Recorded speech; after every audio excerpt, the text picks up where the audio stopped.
Well, the Steelers laid an egg versus the Eagles last week. Look for them to recover versus the Chiefs. And for those of you who wonder why you moved to Florida in the first place, it was about 99 all summer long, and then yesterday turned to cold rain. So much for a nice autumn.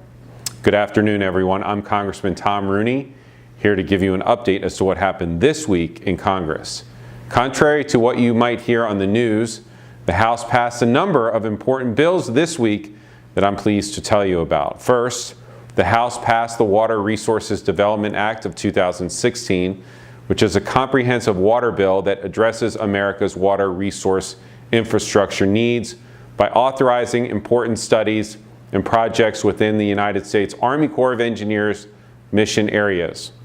For Florida specifically, the bill includes flood protection projects, hurricane damage reduction programs, shoreline protection projects, and environmental restoration projects.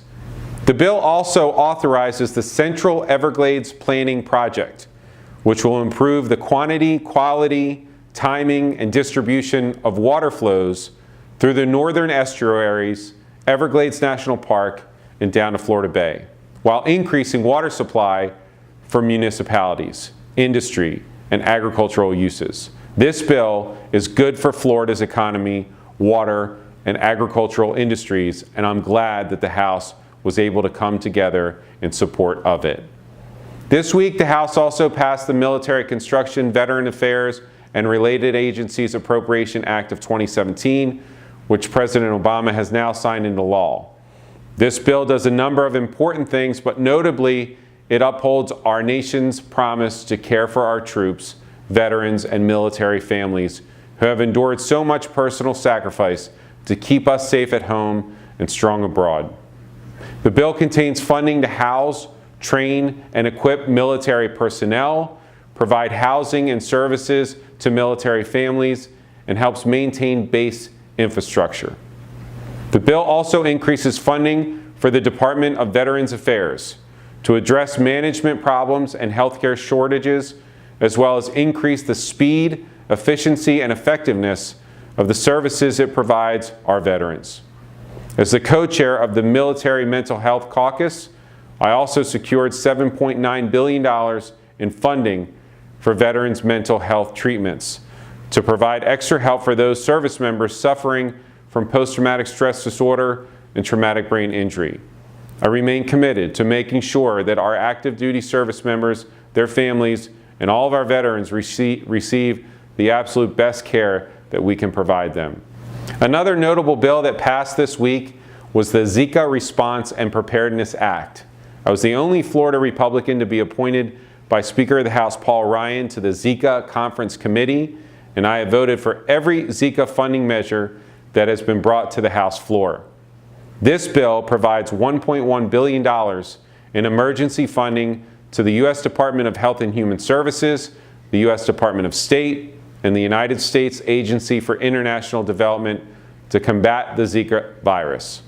When combined with funds already reprogrammed by the administration for Zika response activities, the Republican-controlled House has allocated a total of $1.7 billion to address this public health need. As many of you know, I am the chairman of the Intelligence Committee Emerging Threats Subcommittee, which has jurisdiction over the Drug Enforcement Administration, who contacted my office about the threat of a deadly synthetic opioid called fentanyl almost 2 years ago. Fentanyl is an extremely dangerous synthetic opioid drug that's 50 times more potent than heroin and up to 100 more times powerful than morphine that has recently been attributed to an alarming increase in fatal overdoses. Florida is among the 8 states with the highest fentanyl-related deaths in the whole country.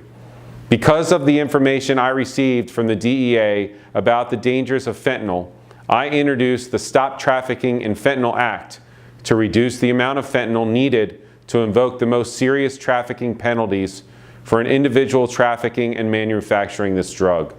A new trend that has emerged whereby illicitly manufactured fentanyl, pill press machines, and other supplies needed to manufacture counterfeit pills containing fentanyl are widely available for purchase on the internet and then shipped to the U.S.